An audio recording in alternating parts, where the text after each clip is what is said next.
Bagaimana apabila istri yang bekerja tetapi suami tidak bekerja? Bagaimana hukumnya? Tentu saja harus suami. Harusnya, gitu kan? Harusnya dia yang bekerja. Kalau ada udzur-udzur syar'i, misal memang tidak ada pekerjaan lagi di PHK misalnya. Jadi itu nggak ada masalah. Tapi antum sebagai laki-laki jangan diam, bekerja apa saja. Selama halal bekerja. Dan harus kasih, walaupun istri mampu.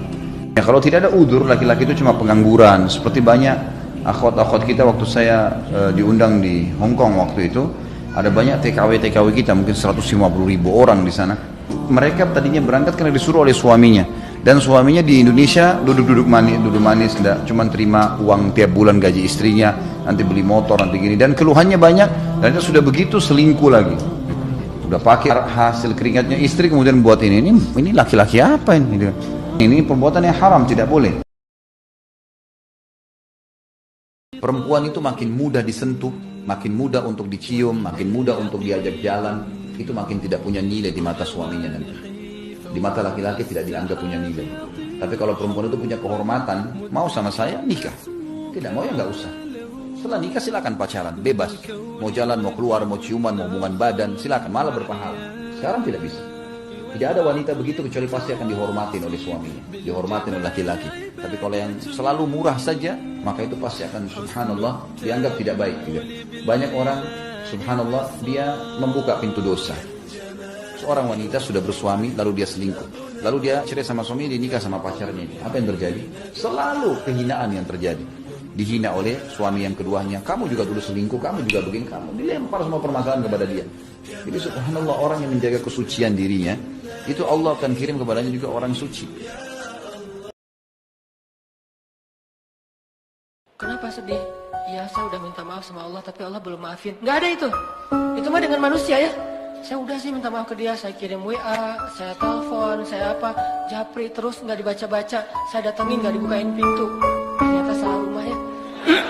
Pokoknya berusaha aja minta maaf, tapi nggak dimaafin. Saya udah ngirimin hadiah segala macam, saya tuh udah minta maaf habis-habisan tapi nggak dimaafin. Itu manusia, tapi Allah nggak ada cerita kita minta maaf kepada Allah, Allah nggak memaafkan, tuh nggak ada. Kita minta ampun kepada Allah, Allah nggak mengampuni, itu nggak mungkin. Tidak mungkin orang yang datang kepada Allah pulang dalam keadaan kecewa. Tentu nggak mungkin orang yang datang kepada Allah pulang dalam keadaan kecewa. Istighfar dan dawamkan itu. Mudah-mudahan dengan kita mendawamkan istighfar sekian lama, suatu saat begitu kita angkat tangan, ya Rabbi, Allah langsung kabulkan. Suami jangan marah apabila diingatkan istrinya untuk ghodul basar atau menahan pandangan dari wanita bukan mahram. Sebab apabila suami marah, maka hati-hati, karena pada saat itu marahnya antum wahai para suami bukan pada istri, tetapi sesungguhnya marahnya antum pada saat itu adalah kepada Allah Azza wa Jalla. Nauzubillah min dzalik. Karena ketika istri memohon supaya antum suaminya jangan melirik foto maupun video wanita bukan mahram apalagi di sosial media, maka sesungguhnya dia telah mengingatkan antum agar patuh pada perintah Allah Azza wa Jalla, yaitu surah An-Nur ayat 30. Qulil mu'minina yaghuduna min absarihim wa yahfazu furujahum dzalika azka lahum innallaha khabirum bima yasnaun. Katakanlah kepada laki-laki yang beriman agar mereka menjaga pandangannya dan memelihara kemaluannya. Yang demikian itu lebih suci. Yang pernah berzina, yang pernah minum khamar, yang mungkin pernah membunuh, yang pernah makan riba, yang pernah melakukan dosa diam-diam, yang banyak dosa, yang kotor hina dina, Allah bilang, ya ibadi, hambaku, gitu. Lembutnya panggilan Allah kepada kita. Allah nggak menganggap, wahai manusia, wahai pendosa, wahai orang yang hina. Enggak, Allah bilang, qul ya ibadiyalladzina asrafu ala anfusihim. Bilang kepada hamba-hambaku yang banyak dosa. Tapi Allah gak bilang yang banyak dosa, yang melampaui batas terhadap dirinya. Lembut sekali bahasa Allah. Udah banyak dosa, Allah masih memanggil kita hamba. Bahkan ketika kita melakukan dosa, diam-diam di malam hari, tidak ada yang melihat kecuali Allah, kemudian cuma satu malaikat yang mencatat. Jangan catat dulu, mungkin besok dia akan bertobat. Pengen gak begitu berdoa langsung Allah menunjukkan keajaiban? Kita pengen aja gak berani ya, karena kita gak percaya bisa.